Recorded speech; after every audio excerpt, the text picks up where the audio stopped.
Madame Barbette, qui m'a invité pour la deuxième fois à participer à cette table ronde.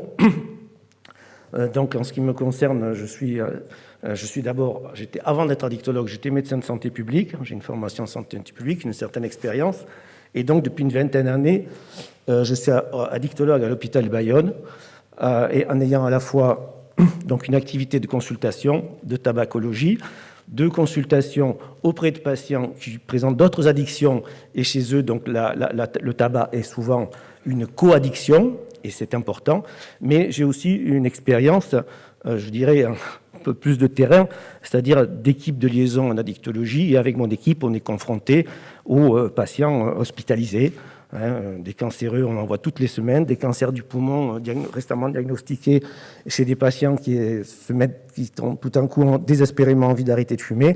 On voit aussi des cardiaques qui font des jeunes cardiaques qui font des infarctus, etc., etc. Donc mon expérience, elle est, je dirais, assez plurielle, et le point de vue que je vais exprimer est au croisement de toutes ces expériences.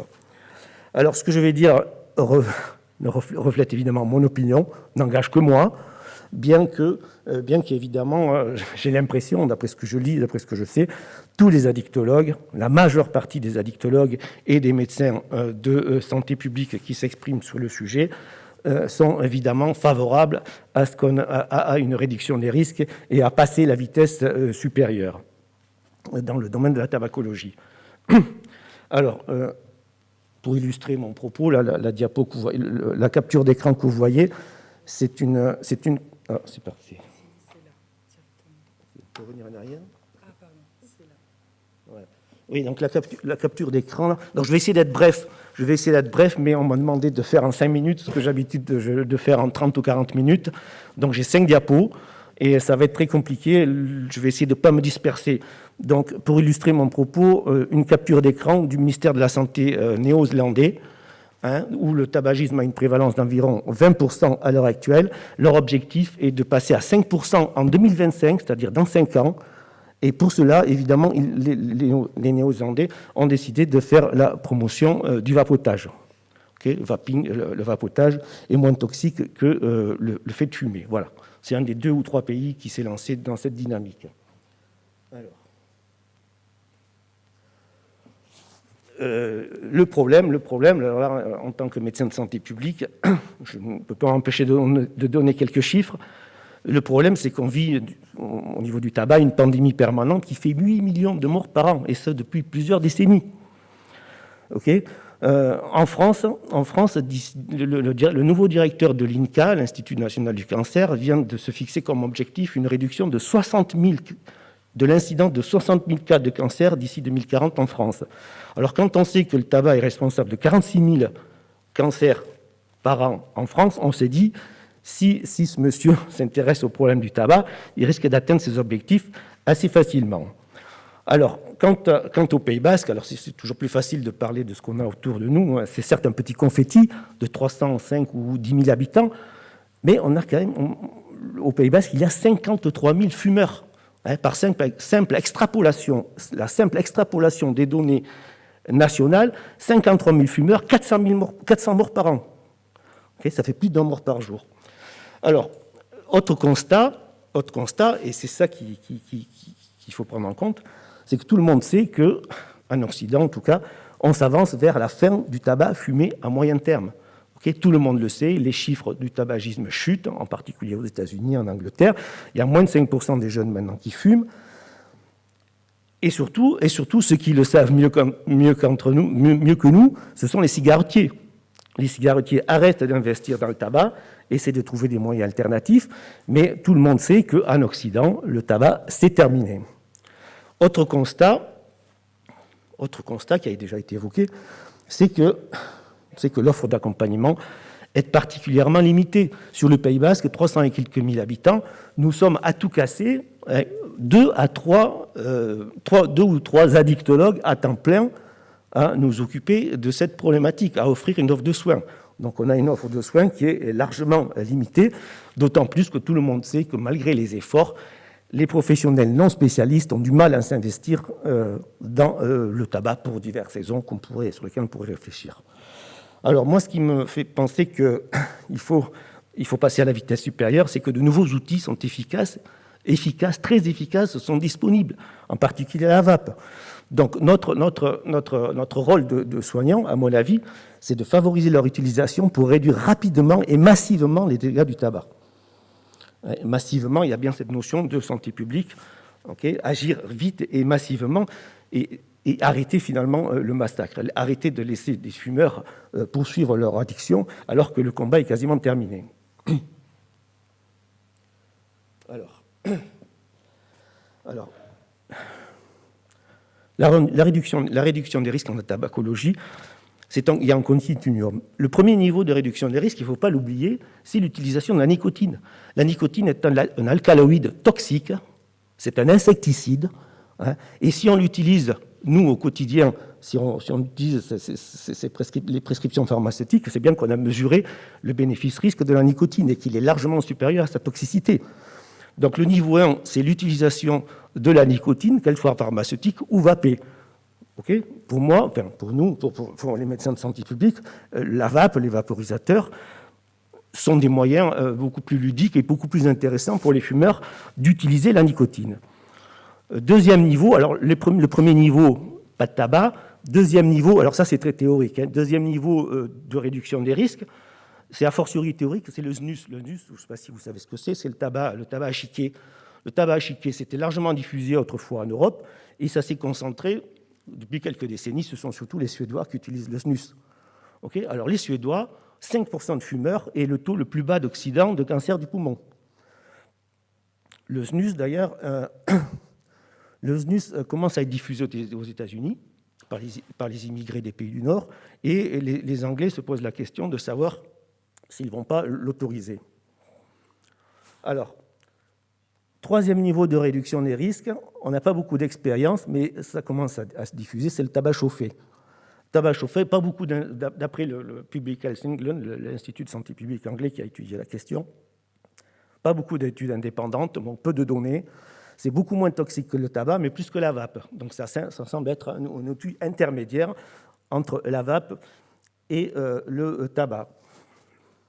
Alors pour les Anglais, le tabac chauffé, les Anglais se posent la question, est-ce que le tabac chauffé a un intérêt dans notre pays, dans la mesure où on a la vape qui est largement diffusée et pour laquelle le système de santé fait la promotion. Donc, le tabac chauffé, on ne va pas aller beaucoup plus loin, on va rester là. Alors, évidemment, il faut déjà souligner qu'on compare souvent l'utilisation de ces dispositifs avec l'idéal du sevrage, mais c'est évidemment un contresens. Quand on fait de la réduction des risques, on chiffre les risques et ensuite on peut foncer.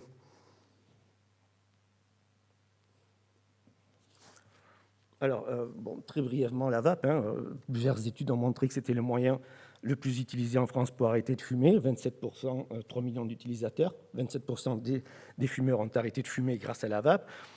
C'est aussi le plus efficace, 18% d'efficacité. C'est pas beaucoup, mais c'est là que je pense qu'on peut jouer et qu'on peut améliorer considérablement cette efficacité grâce à notre intervention, à nous soignants. Donc 18% de succès à 1 an, 10% pour les traitements substitution nicotiniques, et les chances de succès d'un fumeur qui se lance seul dans le sevrage, c'est 5% à 1 an. Donc on en est là à multiplier par 4 quasiment l'efficacité de l'arrêt. Alors, ce que je disais tout à l'heure, c'est que pour les Anglais, la vape est 95% moins toxique que le tabac. Alors, ils ont tout étudié à ce niveau-là. Il y a encore un rapport qui vient de sortir qui émet un petit doute sur les arômes qui sont dans les produits de la vape. Mais enfin, ils considèrent tout de même que malgré tout, on en est à 95% de toxicité en moins. Après, un point qu'il faut régulièrement rappeler à tous les vapoteurs qu'on croise, et Dieu sait qu'on en croise beaucoup, de plus en plus d'ailleurs. Moi, en tout cas, les vapoteurs, ce sont les patients qui nous ont appris ce qu'était la vape. Un vapoteur est un non-fumeur. Et je n'ai pas noté le nom, mais un médecin de santé publique disait récemment, ce produit est parmi les innovations de santé publique les plus importantes des temps modernes. je reprends.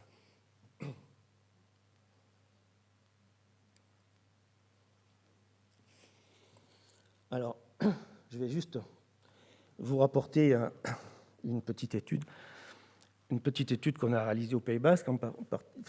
C'est une étudiante qui s'appelle Maya Lacroix qui a soutenu sa thèse récemment sur le sujet. On s'est intéressé aux professionnels de la VAP. On s'est intéressé aux professionnels de la VAP.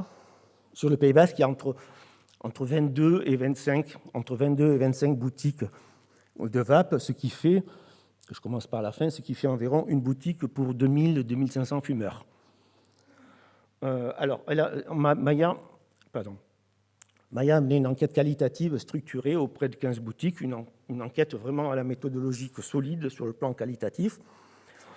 Et elle a confirmé ce qu'on soupçonnait après une première visite, c'est que les professionnels de la VAP, c'est avant tout des patients experts. C'est-à-dire que la plupart d'entre eux sont des anciens fumeurs que la VAP a sauvés et qui ont décidé de vivre de cette expérience en devenant des commerçants. Alors, ces soignants, ils ont 3 casquettes. Ces professionnels ont 3 casquettes. Ils se considèrent dans une certaine mesure et avec modestie comme des soignants, c'est-à-dire qu'ils sont vraiment dans le care, dans le soin, ils ont vraiment envie d'apporter un accompagnement aux fumeurs, d'autant que pour eux, dans la mesure où ils ne font pas de publicité, ils n'ont pas le droit de faire de publicité, leur publicité se fait par le bouche à oreille. Et ils disent eux-mêmes, si la boutique tourne, c'est que ça marche. Et si ça marche, c'est que les gens arrêtent de fumer. Donc ils sont très motivés. Ce sont aussi des experts, évidemment, en technique. Enfin, évidemment, ils maîtrisent parfaitement le matériel. Ce sont aussi des commerçants. On pourrait en discuter. Alors, ce qui est apparu aussi, c'est que ces professionnels de la VAP ont développé intuitivement beaucoup de connaissances vis-à-vis des fumeurs. Ils ont développé des compétences. Et ce qui m'a frappé par rapport à la première fois où je les avais rencontrés il y a quelques années et maintenant, c'est qu'ils ont tous assimilé l'intérêt d'une bonne substitution nicotinique. C'est-à-dire qu'ils n'hésitent plus à augmenter la dose de nicotine dans les produits qu'ils proposent. Ils ont aussi développé des...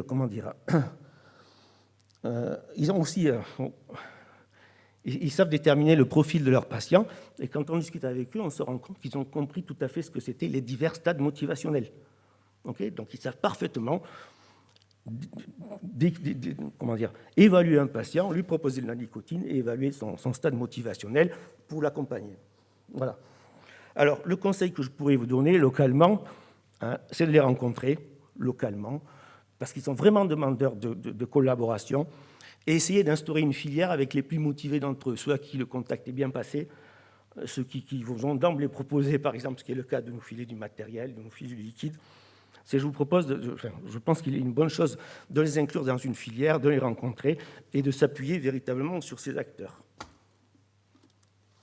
C'est moi.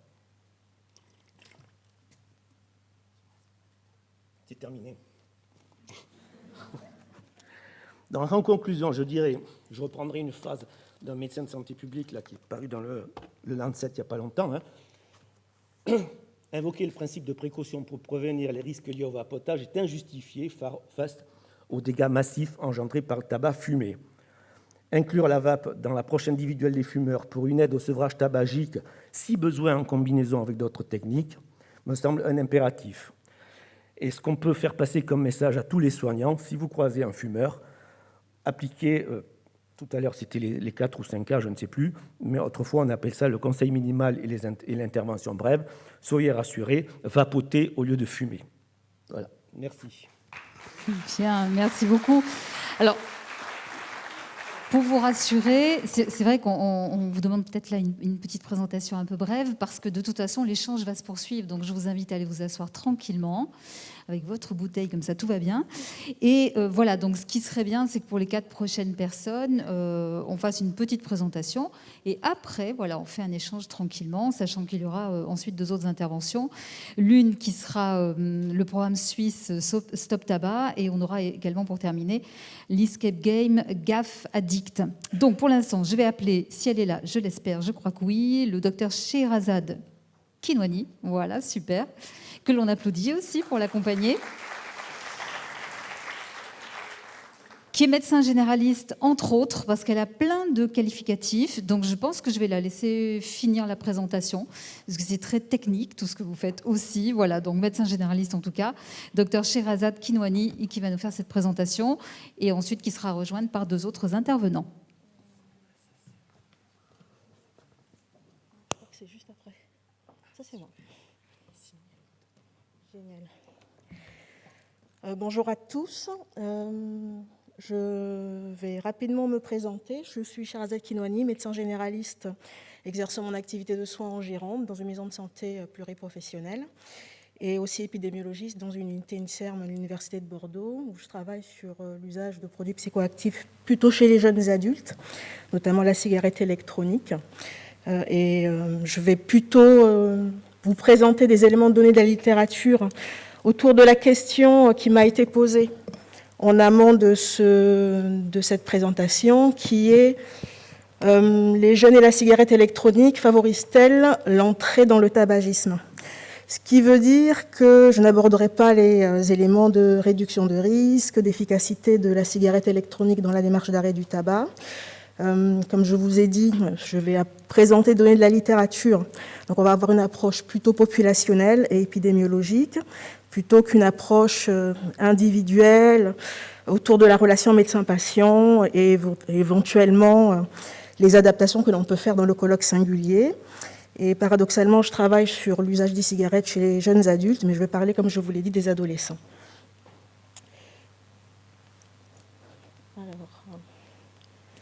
C'est bon. Alors pour essayer de faire rapidement, je voulais commencer cette présentation par les données qui existent au sujet de l'usage des cigarettes chez les adolescents français. Donc si vous avez là les 2 études les plus récentes, l'étude En classe de 2018 et l'étude Escapade de 2017. Si les diapos seront disponibles, j'imagine. Donc vous avez là en bleu les liens en fait vers les numéros de tendance de l'OFDT qui vous permettront d'avoir accès à la totalité des chiffres. D'après ces 2 études, chez les lycéens, l'expérimentation, c'est-à-dire le fait d'avoir essayé au moins une fois dans sa vie de vapoter, était autour de 52% en 2018, avec une tendance entre 2015 et 2018 à l'augmentation de cette expérimentation. Et l'usage au cours des 30 derniers jours, toujours chez ces mêmes lycéens, était de 17%, avec là aussi une tendance à l'augmentation entre 2015 et 2018. L'enquête Escapade nous permet d'avoir une appréciation de la relation qui existe en France chez les adolescents entre, on va dire, l'expérimentation d'e-cigarettes et le statut tabagique de ces adolescents.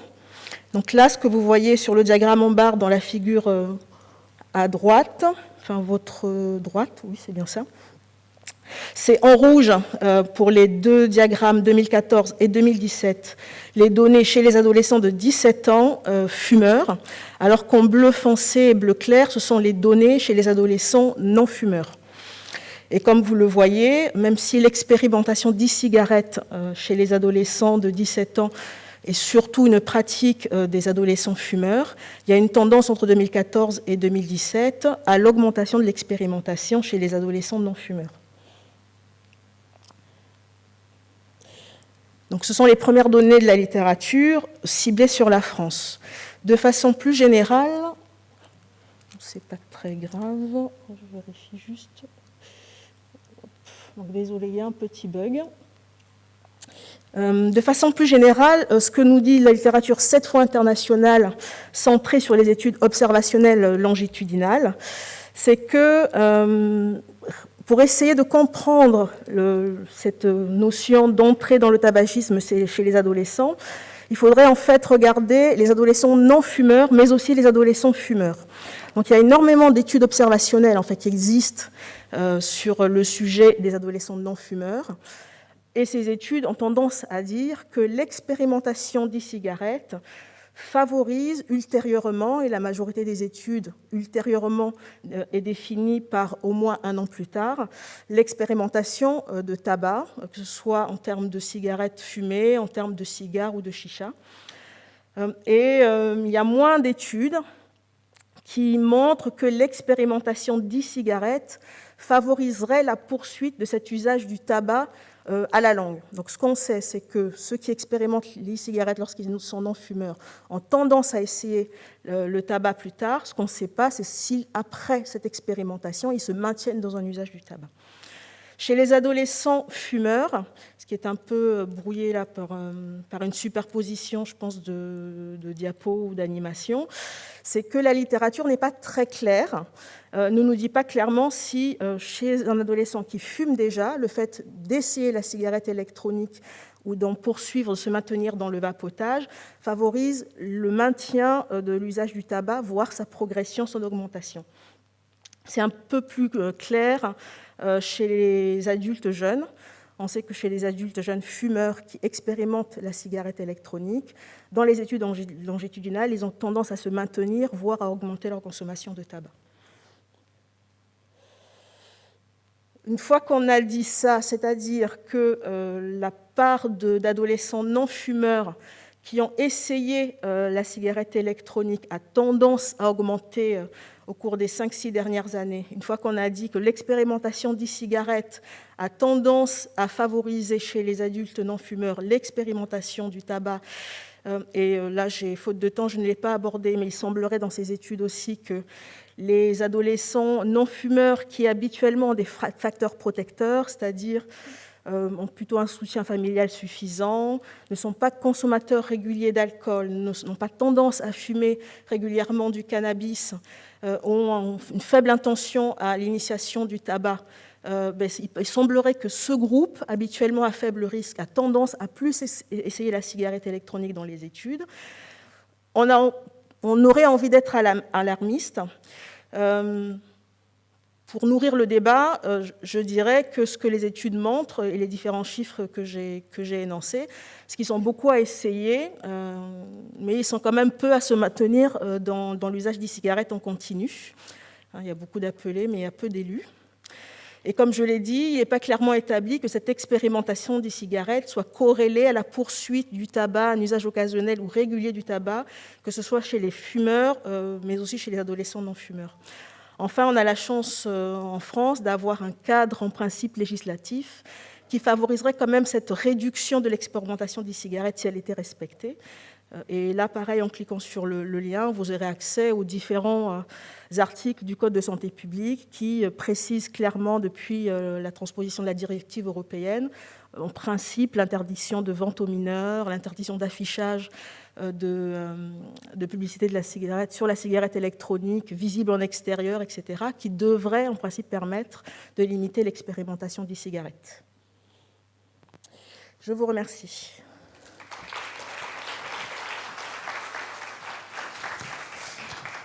Merci au docteur Kinwani, qui rejoint un fauteuil aussi. Donc, je vais appeler maintenant... Alors, il n'y a pas de 5e intervenant, je l'avais rêvé, c'est moi qui avais zappé cette chose-là. Donc, je vais appeler Jean-Laurent Prono, qui est ici, qui est coordonnateur de projet CEID Addiction. Donc, pareil, une petite présentation, et ensuite, on rejoint le fauteuil en vue du débat ensuite. Je suis là. Hop. Bonjour. Merci de m'avoir invité. Effectivement, j'étais venu vous voir il y a 2 ou 3 ans, je ne sais plus, pour présenter l'expérimentation que le CEID Addiction a décidé de mener dans un XAPAC à Rude, donc au CEID, dans le quartier Saint-Michel à Bordeaux. Donc j'étais référent de ce projet-là et j'ai donc accompagné 30 personnes sur 6 mois avec une évaluation. Alors, mes collègues tabacologues ici présents m'ont aidé à faire les questionnaires et à travailler autour de cet accompagnement. Et donc, Shona m'a demandé pour aujourd'hui un petit retour sur l'intérêt que portent les personnes vulnérables à cette VAP. Puisqu'aujourd'hui, donc, il y avait 30 personnes entre 2017 et 2018 sur les 6 premiers mois de 2018. Il y a eu 30 personnes d'évaluées. Et aujourd'hui, on est à 80 personnes. En tout cas, il y a à peu près 25 personnes par an qui demandent d'un accompagnement sur la VAP. Donc voilà, j'ai dit des éléments qui penchent pour le oui, parce qu'effectivement, on est, donc, comme je vous le disais, à 80 personnes initiées et accompagnées. Et sur ces 80 personnes, 30 personnes seulement ont un logement, 100% ont une addiction. Alors, pour vous replacer, je ne sais pas si tout le monde connaît le XAPA-CARUD, en tout cas le CUID addiction. On travaille avec des personnes polyconsommatrices, une partie des personnes héroïnomanes, et donc avec des consommations conjointes de cocaïne, de médicaments, d'antidépresseurs, donc, etc., et de beaucoup de cannabis, d'alcool, et le petit produit, on va dire, est le tabac. Donc on n'y fait presque pas attention, puisque tous nos patients, usagers, personnes accueillies, sont des fumeurs. Et 70% ont une pathologie effectivement psychiatrique associée. En 2018, ça je l'ai déjà dit, excusez-moi, je lis ce que j'avais écrit. Oui, il y a 2 tiers quand même des personnes qui sont allées au bout des 6 mois. Donc pour des personnes qui ont du mal déjà à suivre leur traitement, à venir régulièrement au rendez-vous, etc., on trouvait ça vraiment un point très positif, c'est qu'ils venaient au rendez-vous, aux entretiens d'évaluation à 1 mois, à 2 mois, et ils venaient aussi régulièrement sans rendez-vous pour dire ma vape elle marche ou ma vape elle marche pas, j'ai besoin d'augmenter la nicotine ou de la baisser, etc. Donc ça c'est vraiment un point positif, comme elles se sont vraiment accaparées l'outil, et c'est un point très positif. Et depuis justement, ça fait des petits, en fait, cette expérimentation, beaucoup de personnes voulaient aussi, mais j'aimerais bien aussi une vape, j'aimerais bien être accompagné sur la vape, et donc j'ai dû faire une liste d'attente, et on a, avec l'équipe, travaillé sur la prolongation alors plus sous forme d'expérimentation, mais vraiment comme dispositif de réduction des risques liés au tabac. Parce qu'il faut savoir, bon là il y a des chiffres qui sont... non, je les passerai tout à l'heure. Il y a beaucoup de personnes en fait qui fréquentent notre structure, qui font du mégotage ou qui fument. Alors le mégotage, je ne sais pas si vous savez ce que c'est de ramasser les mégots dans les cendriers ou par terre et de refaire des cigarettes avec. Donc en général, ils le mettent dans un petit pot, dans une blague à tabac ou des choses comme ça. Ils ressortent ce tabac qui est déjà cramé, qui est très sale, et refont des cigarettes avec. Et quand on leur propose effectivement de vaper avec un goût tabac, avec une bonne dose de nicotine, eh bien, on a de très bons résultats.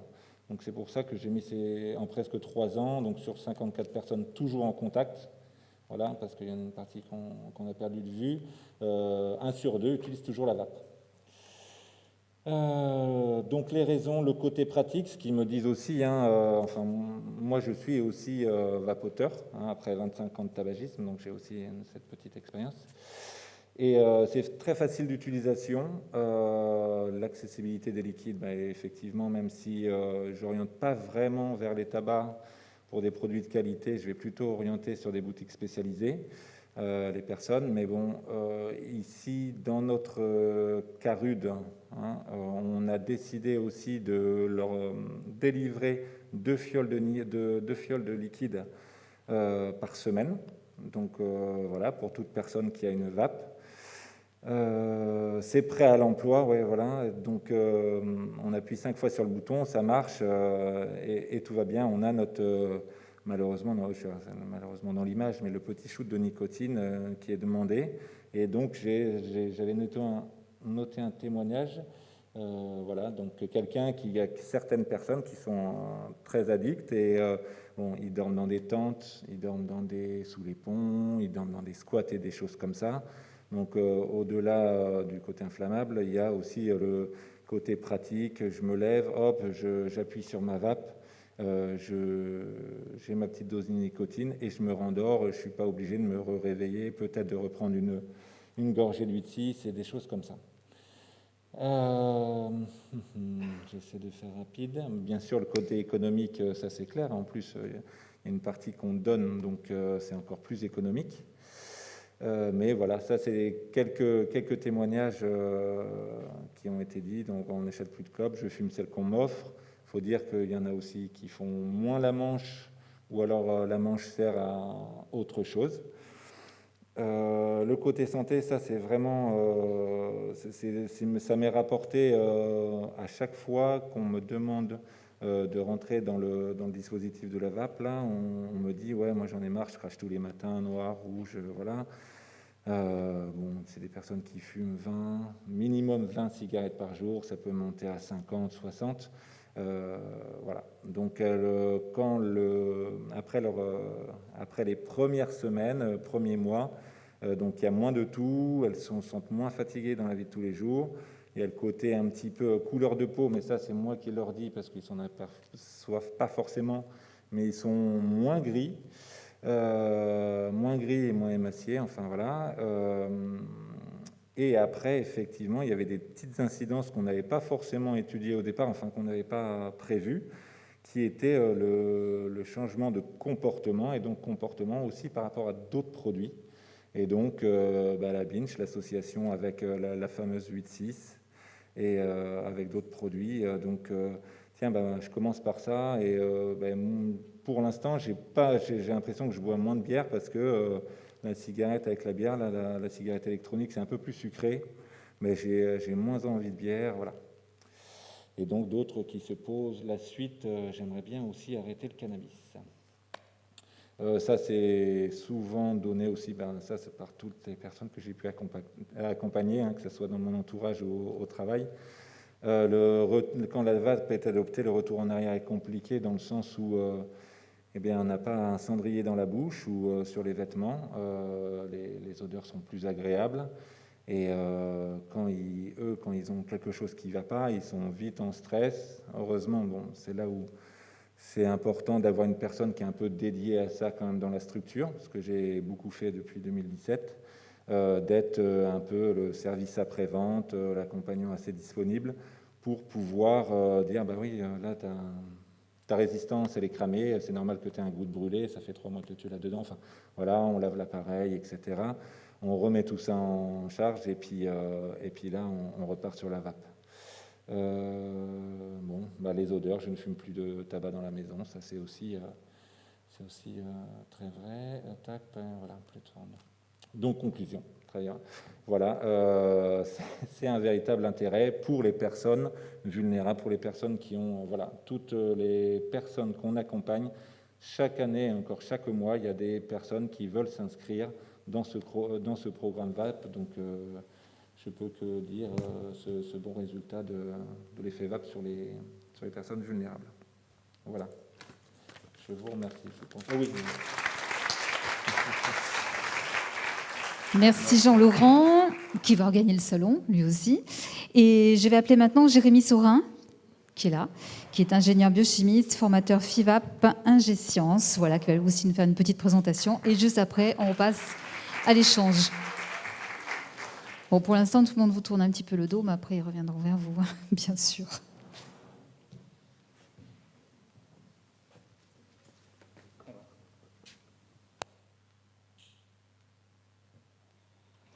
Bon, alors j'ai un petit défilement automatique des slides.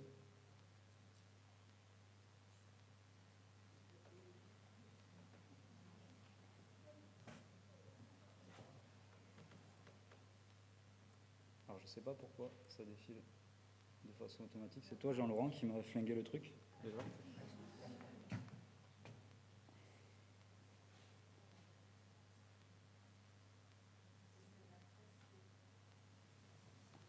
Okay. Je pense que c'est bloqué sur Jean-Laurent. Non, c'est bon ? Ça a l'air bon. Alors, c'est pas bon. Ok, je vais peut-être laisser en pause. En attendant, je vais peut-être me présenter. Alors, bonjour à tous. Merci pour cette invitation que j'apprécie grandement aux organisateurs. Je m'appelle Jérémy Saurin. Effectivement, je suis titulaire. Alors, je suis ingénieur de recherche dans le laboratoire Ingé-Sciences.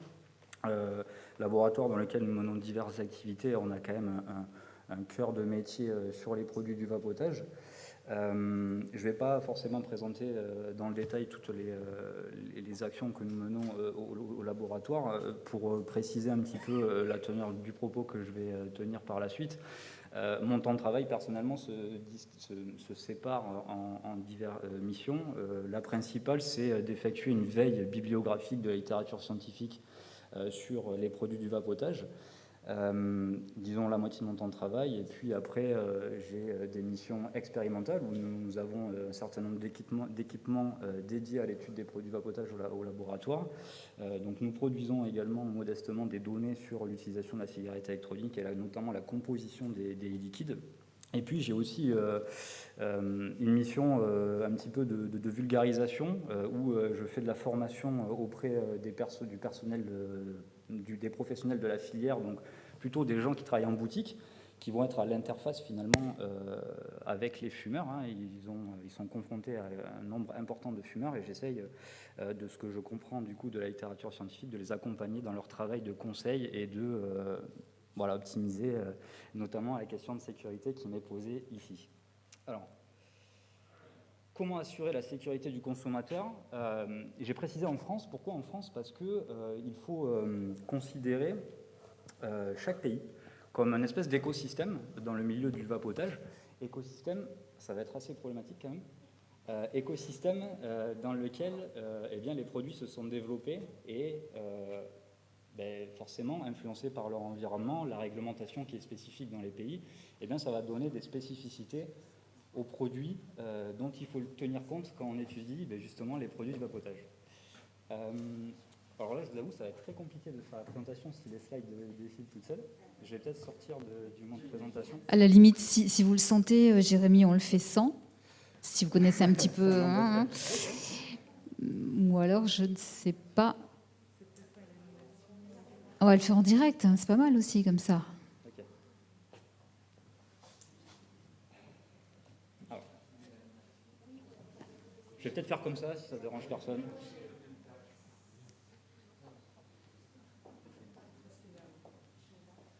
Ok, c'est bon. Alors, vraiment désolé.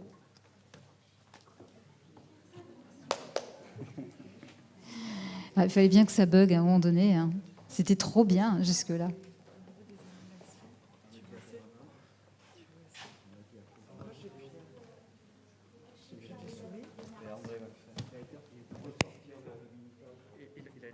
En mode vidéo. On va le prendre là-haut. Okay. Vous pouvez un peu parler. Je vous le présenterai. Vous me faites passer les slides ? Allez, on fait comme ça. On fait comme ça. Pas de souci, il n'y a pas de problème. Il n'y a pas de problème. Je parlais un petit peu de la spécificité du marché français. C'est notamment important, on parlait tout à l'heure de la question de l'utilisation des produits du vapotage chez les jeunes. C'est très important quand on fait de l'étude bibliographique sur le sujet du vapotage, d'avoir connaissance de ces spécificités et notamment sur la question du vapotage chez les jeunes, des études américaines ne sont pas forcément transposables en l'état sur ce qui se passe en France. Pourquoi ? Parce que la réglementation américaine est bien différente de celle que nous avons en France, et notamment aux États-Unis, il est possible de consommer des produits qui contiennent jusqu'à 60 mg par ml, par millilitre de produit en nicotine, là où en France, c'est limité à 20 mg par ml. Donc, le potentiel de développement de comportements addictifs par rapport aux produits du vapotage va être forcément impacté, puisque le produit n'est pas le même. Alors, c'était la bonne slide. Alors, je ne sais pas si vous avez la main ou pas. OK. Avant de répondre spécifiquement à la question,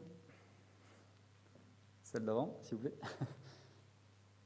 OK. Avant de rentrer dans le détail de la question, nous, au laboratoire, nous avons l'habitude de considérer le vapotage comme un triptyque de 3 composantes que sont le liquide, donc le consommable, le matériel, le dispositif qui va servir à générer l'aérosol, et puis l'usager, le vapoteur. Donc, succinctement, je vous propose de détailler chacune de ces 3 composantes d'un point de vue de la sécurité. Alors, la question que je me suis posée dans un premier temps sur la partie liquide, c'était d'où peut provenir le risque, c'est assez complexe. D'où peut provenir le risque sur la partie liquide ? Eh bien, le risque sur la partie liquide va être étroitement lié à la composition chimique du produit. D'accord ? On voudra par exemple éviter la présence d'espèces qui vont être intrinsèquement nocives. Okay ? Ça ne suffira pas pour garantir la sécurité du vapoteur sur la partie consommable, liquide. Il va falloir aussi s'affranchir de l'utilisation de composés qui ne sont pas intrinsèquement nocifs, c'est-à-dire qui ne présentent pas de toxicité, mais qui vont entraîner, en chauffant, la production d'espèces nocives. D'accord ? Donc c'est deux plans de travail, deux axes de travail que je vous propose sur la partie liquide. C'est bien sûr non exhaustif. Et puis les leviers qui sont à notre disposition pour prévenir ce risque, pareil, de la même manière, ce n'est pas une liste exhaustive, ce sont des idées que je vous apporte qui pourraient d'ailleurs être débattues par la suite. Pour moi, la première chose à faire, c'est d'étudier et de caractériser, bien évidemment, cette composition chimique. C'est avant de mener telle ou telle action, il faut savoir de quoi on parle et qu'est-ce qui est, à l'heure actuelle, utilisé dans ces fameux liquides.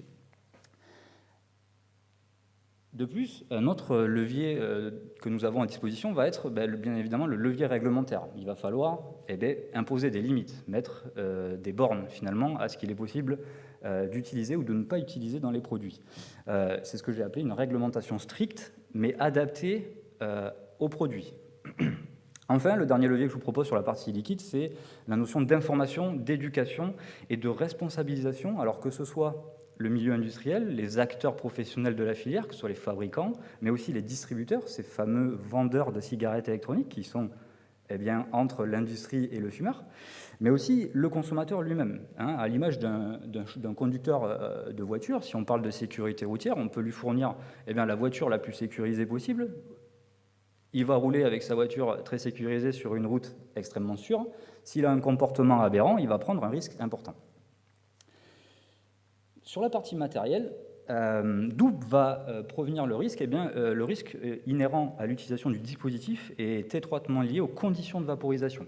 D'accord ? C'est les conditions de chauffe finalement du liquide qui vont entraîner plus ou moins de production d'espèces nocives qu'on va retrouver dans la vapeur. Donc, j'ai fait de la même manière que sur les liquides une liste non exhaustive de certains paramètres que nous regardons au laboratoire. Donc, la qualité du matériel, bien évidemment. Il y aura aussi de mauvais réglages de mémoire sur le diapo, exactement. Et l'absence de considération par l'usager des conseils d'utilisation qui lui ont été normalement dispensés par le professionnel. Ou encore, quelque chose de très important, c'est l'absence d'entretien du matériel. Les leviers à notre disposition, les leviers que je vous propose d'utiliser pour prévenir ces risques, un petit peu à l'image des liquides, ils vont être de différentes natures. Le premier, ça va être l'étude, la recherche, la compréhension de ce phénomène de vaporisation. Et là, on rentre dans des domaines scientifiques tels que la physique ou la thermodynamique. C'est c'est un aspect assez intéressant d'ailleurs des produits vapotage, c'est l'aspect pluridisciplinaire de l'outil. On peut étudier, moi je suis personnellement chimiste, biochimiste, j'ai des collègues physiciens, des collègues biologistes, et puis bien évidemment les caractères addictologiques, sociologiques, etc. Donc la première chose à faire, c'est de comprendre ces phénomènes de vaporisation. Et j'ai un petit trou sur le deuxième levier, s'il vous plaît.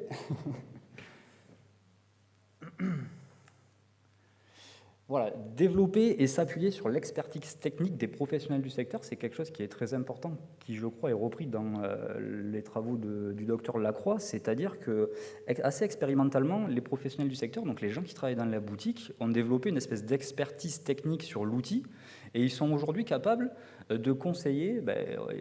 Voilà, c'est une approche très empirique, très expérimentale. Tel matériel est plus performant dans le cadre du sevrage, tel matériel s'adresse plus à un vapotage qu'on qualifiera de récréatif, par exemple. Et du coup, pour un acteur de santé, il est intéressant de s'appuyer et d'utiliser cette expertise qui est déjà en place, en tout cas sur cette partie-là.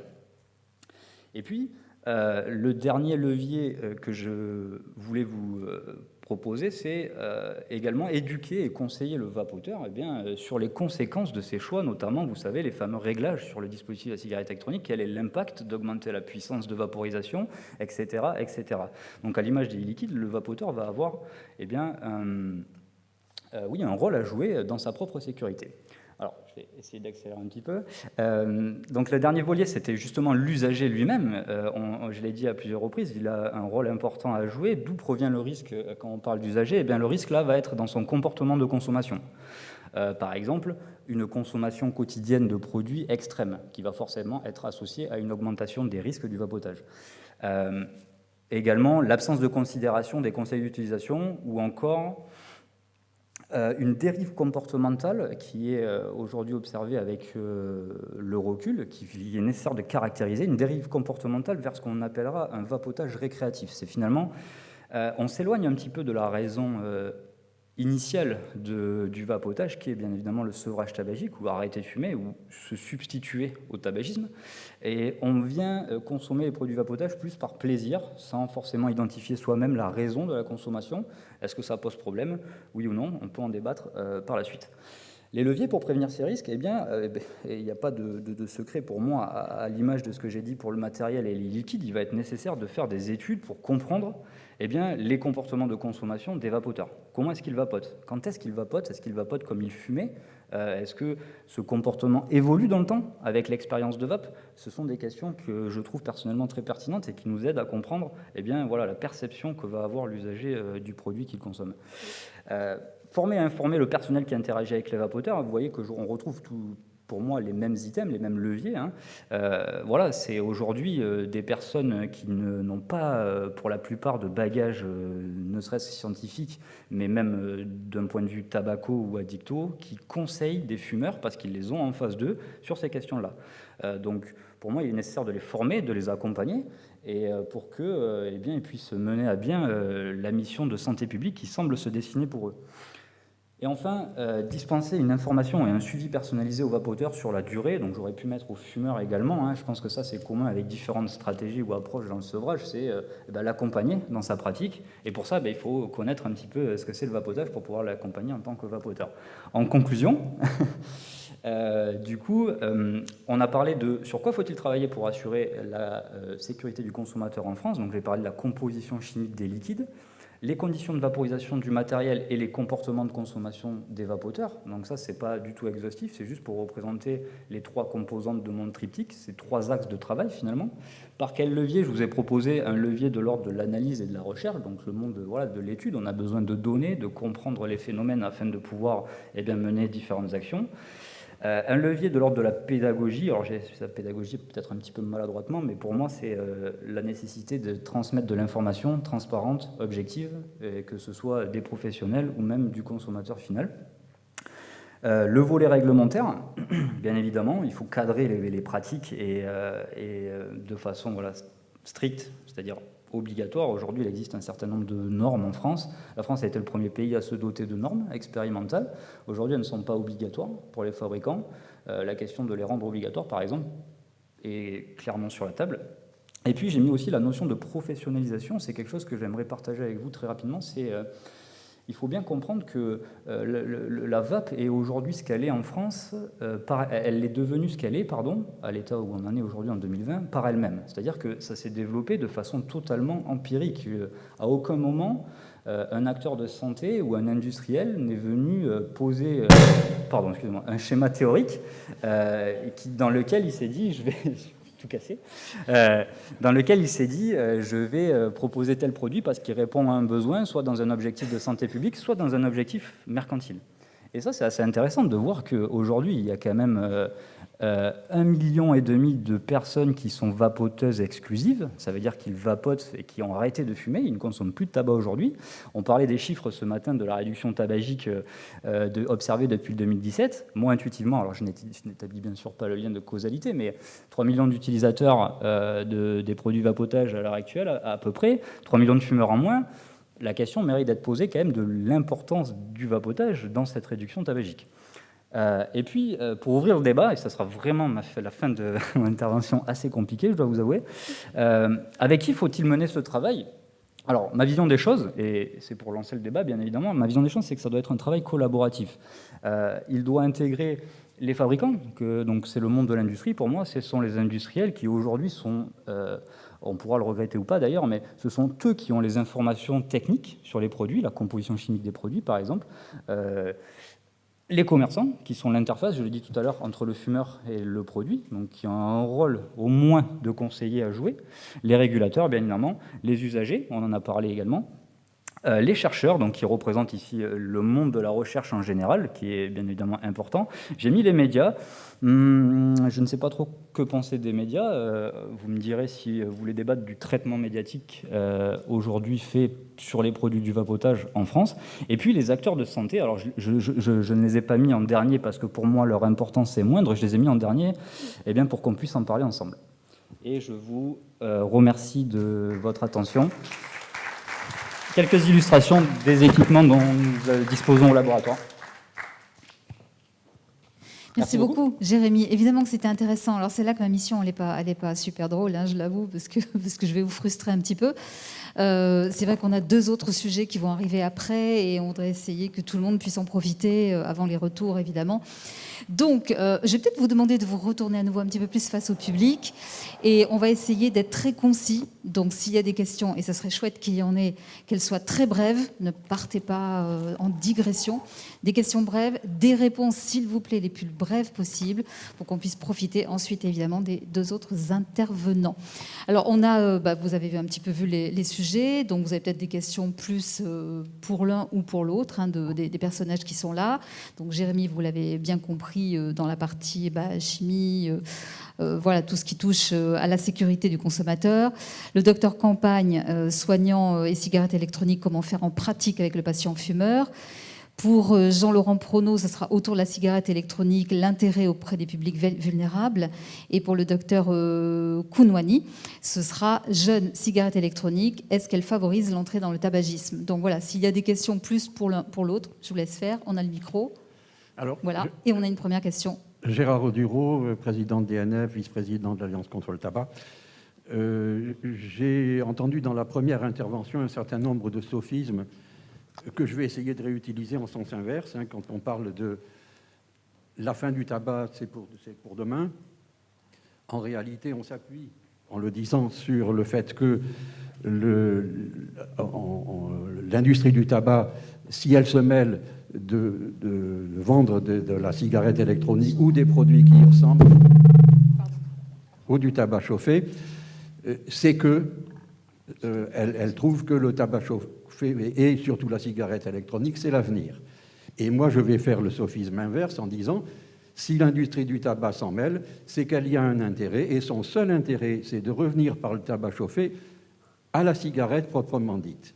Et rien ne vous permettra de dire le contraire, comme moi, rien ne me permet de dire le contraire de ce qui a été dit. Quand on parle de 95% moins dangereux que le tabac, ça ne veut rien dire. 95, c'est 0,95, c'est-à-dire que c'est un petit peu plus dangereux que le tabac. Et Yvan Berlin, concernant cette étude, a bien dit qu'il avait analysé en entier l'étude qui menait à ce résultat, d'ailleurs qui ne se terminait pas par 95% moins dangereuse. Et il a étudié et il a fini par se rendre compte que ça portait sur 13 personnes au total parmi 250. C'est donc pas une étude à laquelle on puisse se référer pour la généraliser. Lorsque vous parlez du SNUS, par exemple, et que vous dites que ça y est, la Suède, il n'y a plus rien, en réalité, la Suède a un nombre de cigarettes fumées par habitant quasiment égal à celui de la France, plus tous ceux qui mâchent du SNUS. La question, en fait. Non, mais Désolée. Je veux bien rester, mais j'ai trop entendu de choses qui ne convenaient pas pour ne pas, au moins, essayer de dire ce qui est. De 2010 à 2016, puisqu'on cherchait à savoir quelle était l'influence de la cigarette électronique sur la diminution de la consommation. De 2010 à 2016, Santé publique France précise qu'il y a une légère augmentation du nombre de fumeurs, alors qu'il y avait 1 800 000 vapoteurs qui étaient venus dans le marché. Donc ça n'a pas fait diminuer à cette époque-là. 2018, mars 2018, la première partie du plan de régression du tabac par la taxation, c'est 19% dès le mois d'après de chute de la consommation. C'est 14,5% si on compare les 12 mois qui précèdent et les 12 mois qui suivent. Là, c'est un résultat. La cigarette électronique, jusqu'à maintenant, je n'en ai pas vu le résultat. Et quand on nous annonce 700 000 ou 1,5 million qui a été dit tout à l'heure, je précise confirmer que le 700 000, c'est sur 7 ans. Et que si en 7 ans, on voit également ce que les patchs et tout ce qui aide au sevrage tabagique ont pu faire arrêter comme fumeurs, on arrive à peu près dans les mêmes eaux, tout en sachant que ça n'a pas réduit le nombre total. Puisqu'on peut compter ceux qui sortent, mais il faut compter également ceux qui rentrent. Je vais m'arrêter là, puisqu'effectivement, le temps est limité. Alors, qui va répondre? C'est Jérémy peut-être? Je ne sais pas. Est-ce que ça s'adresse à quelqu'un en particulier, en fait? Ou on va avoir une réponse collégiale? C'est sur l'ensemble.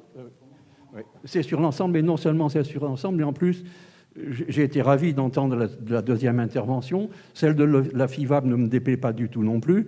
La troisième, je suis ravi également de constater que, sachez en tout cas que DNF a été le premier en 2006 à être interrogé sur qu'est-ce que c'est que ces choses qu'on voit apparaître dans les pharmacies, puisque ça apparaissait en pharmacie. Et que ma réponse a été, c'est une invention géniale qu'il faut éviter de voir détourner de son objectif. Et aujourd'hui, qu'est-ce qu'on constate? Que l'objectif est repris par les fabricants de cigarettes, qu'ils en arrivent à faire croire que leurs produits à base de tabac sont pour la réduction du risque et qu'ils vont participer. Je suis désolée, il va falloir vraiment qu'on essaie de répondre. Je vais essayer de reprendre très rapidement chaque point que vous avez évoqué. La première, c'était effectivement la question de l'indépendance par rapport aux produits du tabac. C'est pour ça que j'ai commencé ma présentation en précisant qu'il est important de parler du contexte des produits vapotage en France.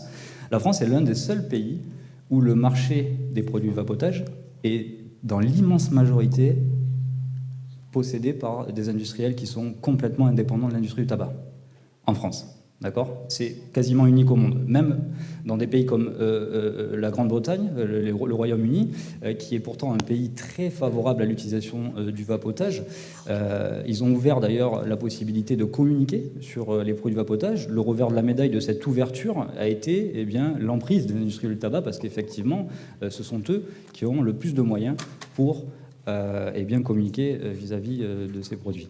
Donc, je me permets de préciser, en France, il n'y a pas d'industrie du tabac sur le marché du vapotage. Ils sont présents un petit peu dans les buralistes. Vous avez également des produits de tabac chauffés, tels que le Lycos, ça c'est tout à fait vrai. Ils représenteraient, je dirais à la louche, je n'ai pas le chiffre précis, je pourrais vous le donner si vous le souhaitez, 15% des ventes, à peu près, en termes de chiffre d'affaires. C'était la première question. La deuxième, c'était par rapport au risque. Vous avez parlé des risques. C'est une question très pertinente et très difficile à traiter, le risque du vapotage. Est-ce qu'aujourd'hui, on est capable d'estimer le risque du vapotage? Absolument pas. Par contre, on est capable de comparer le risque du vapotage au risque du tabac.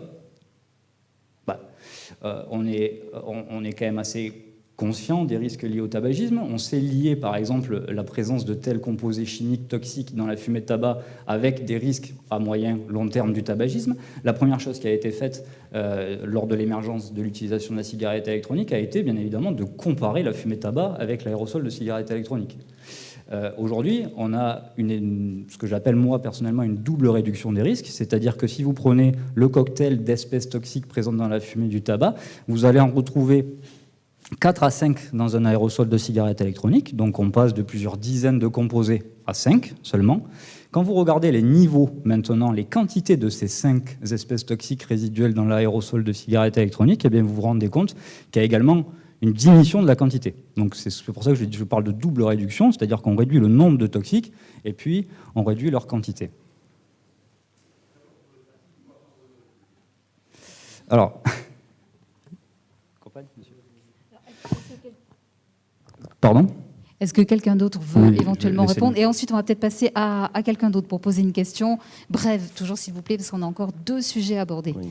Donc, merci, monsieur, pour votre question. En fait, je pense que je n'ai pas été manifestement très clair. Pour moi, il y a une différence entre le vapotage et le tabac fumé.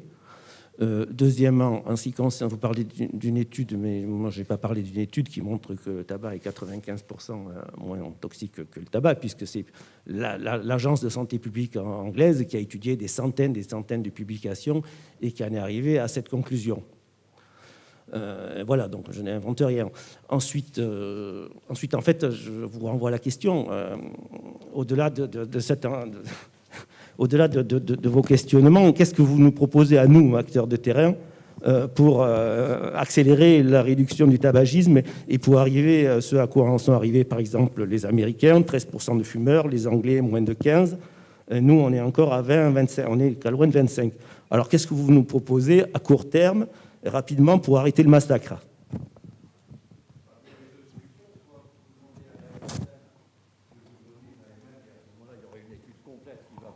De se rendre compte de la balance entre le risque et et les effets positifs, ou bien alors, carrément, vous restez uniquement dans l'idée de faire réduire la consommation de tabac et de faire réduire d'une manière générale les addictions, dont fait partie la vape. La vape est un produit éminemment addictif.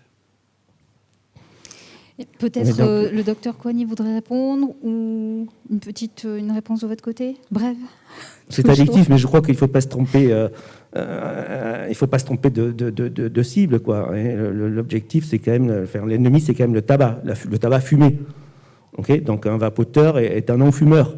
Donc si du jour au lendemain, on aurait des millions de fumeurs qui passaient au vapotage, je peux vous dire que très rapidement, la morbimortalité qui est liée serait réduite. Ce qu'on observe d'ailleurs déjà aux États-Unis, où 6%, on observe 6% de cancer du poumon tous les ans depuis 1992.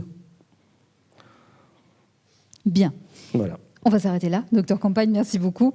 En revanche, est-ce qu'il y a quelqu'un d'autre pour ne pas faire un débat à deux, c'est pas le but, hein. Donc que vous soyez plusieurs à pouvoir intervenir. Juste avant de passer aux autres sujets, est-ce que quelqu'un veut rajouter une pierre à l'édifice? Je ne vois pas de main se lever. Non? Est-ce que quelqu'un chez vous, ici, sur l'estrade, sur la scène, veut rajouter quelque chose? C'est bon? Alors, un petit quelque chose, je vous laisse prendre une petite lingette, parce qu'on est en plus un petit peu compliqué pour les mesures de sécurité. Je reviens un petit peu sur la notion de risque et puis la proposition de monsieur qui a été de faire finalement une cigarette électronique thérapeutique, un médicament, d'accord? En fait, c'est assez... je trouve que ce raisonnement, c'est mésestimer un petit peu ce qui est attractif aujourd'hui sur la vape pour le fumeur. Il y a plusieurs choses qui sont attractives pour le fumeur dans les produits du vapotage. Le premier, c'est la diversité des produits. C'est-à-dire que, et ça boucle avec la notion de risque, c'est-à-dire que quand on me pose la question, Jérémy, est-ce que tu es capable d'estimer le risque du vapotage? En fait, la seule réponse qui convient, c'est ça dépend. Ça dépend du produit que tu utilises. Il y a des produits plus risqués que d'autres, avec des compositions chimiques plus safe que d'autres. Ça va dépendre aussi du matériel que tu utilises. Hein. Est-ce que tu fais n'importe quoi et tu fais tourner le moteur de ta voiture à 40 000 tours minute? Bon, ça va peut-être l'abîmer un peu plus vite et tu te prends peut-être des risques supplémentaires. Et puis, ça va être lié au comportement de la personne. Est-ce que tu consommes 4 fioles de produits par jour ou est-ce que tu arrives à limiter ta consommation pour te satisfaire d'un éventuel manque de nicotine? Cette diversité, c'est très important. C'est d'ailleurs... on dit qu'il faut devenir vapoteur. Il ne suffit pas d'acheter une cigarette électronique pour vapoter. Il faut devenir vapoteur. Derrière cette idée, il y a la notion de processus, une sorte de... il faut expérimenter, il faut se tromper, il faut ne pas être satisfait, changer, retester, etc. C'est assez ludique. Et puis, la deuxième chose, pour moi, qui est assez importante dans la cigarette électronique, c'est qu'il propose aux fumeurs un circuit alternatif au circuit classique, peut-être médical, du sevrage. Aujourd'hui, quelle est la proportion des fumeurs qui ont été, une fois dans leur vie de fumeur, en consultation tabaco, ou même qui en ont parlé, on en parlait ce matin, à leur médecin généraliste? J'ai entendu ce débat que j'ai trouvé d'ailleurs très intéressant, qui était de dire le fumeur de lui-même ne veut pas, n'ose pas, n'a pas envie d'en parler aux professionnels de santé. Là, il va trouver une alternative au circuit classique de conseil. Alors, en l'état actuel des choses, il est peut-être imparfait, on peut le critiquer, ce circuit alternatif, mais encore une fois, et je me permets d'insister dessus, il s'est fait de lui-même, par des gens qui n'ont absolument aucune compétence dans le milieu de la tabaco, ni aucune connaissance. Alors maintenant, ils en ont un petit peu, ils les ont acquis sur le terrain par expérience. Certains, les plus consciencieux, se sont documentés par eux-mêmes. C'est très difficile de s'auto-former finalement sur le tas. Et du coup, je trouve important de les accompagner et d'utiliser finalement leur rôle qui... alors, on peut être d'accord ou pas d'accord, favorable ou défavorable à la vape. Toujours est-il qu'aujourd'hui, il y a des vapoteurs, il y a des gens qui essayent la vape pour arrêter de fumer. Il faut en tenir compte, qu'on soit favorable ou défavorable avec ça. Il faut soit traiter le problème si on considère que c'est un problème, soit utiliser cet outil qui vient d'émerger et qui peut avoir un petit rôle à jouer. On préconise pas, le vapotage n'a pas pour but de devenir la solution au tabac, mais je trouve que dans un arsenal pour un professionnel de santé, ça complète finalement, c'est une arme supplémentaire. Voilà comment il faudrait la considérer. Finalement, peut-être un outil qui va aider certains fumeurs quand ça sera complètement inadapté pour d'autres, ou auquel cas les méthodes de sevrage classiques sont tout à fait adaptées. Voilà ce que je voulais dire. Merci beaucoup, Jérémy. Je vous laisse reposer le micro là. Merci à tous les quatre, surtout.